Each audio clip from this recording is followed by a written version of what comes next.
Good morning, my beautiful souls, and welcome back to Morning Soft Talks with KeKe. You know how in the morning your mind starts replaying things from the past, like old conversation, old friendships, old relationships, sometimes even old mistakes. And before you know it, you're sitting there wondering if maybe you should go back and try again.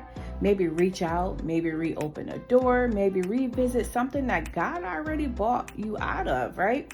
But this morning, I want to remind somebody of something important. Every door that closed in your life was not meant to be reopened. Some door closed because God was protecting you. Now, let's be honest for a second. Sometimes we miss things that were not actually good for us. We miss the routine, we miss people, but missing something doesn't always mean it was meant to stay in your life. And this is where faith comes in, because sometimes God will close the door that you are still emotionally attached to, not because He wants to hurt you, but because He can see something that you can't see yet, right? Let me say this gently but clearly. If God rescued you from something once, please stop volunteering going back, because some of us have prayed our ways out of situations, and Lord, I know I have, but only to try later to walk back into that same place because we got lonely, or we got bored, or we just curious. But the same God who heard your prayers when you were hurting is the same God who closed that door for a reason. There is a powerful reminder in the Bible, and Revelations 3:8 says, "See, I have placed before you an open door that no one can shut." Notice something about that scripture. God talks about open doors, not the ones we keep trying to force open again.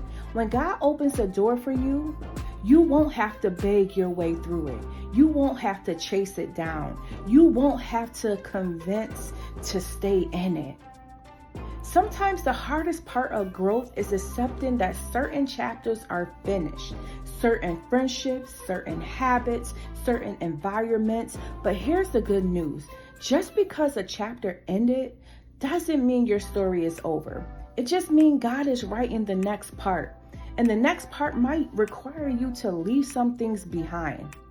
So this morning, if you've been thinking about going back to something that God already brought you out of, pause for a moment, pray about it, and remember this simple truth. If God closed that door, there is probably a better one ahead. Trust the direction that God is leading you, even when it means not looking back. Thank you for spending this moment with me on Morning Soft Talks with KeKe. If this message spoke to you and to your heart today, share it with someone who might need that reminder that not every door needs to be reopened. And remember, beautiful souls, sometimes the blessing is not the door that opens. Sometimes the blessing is the one God has closed. I'll see you in the next Soft Talks.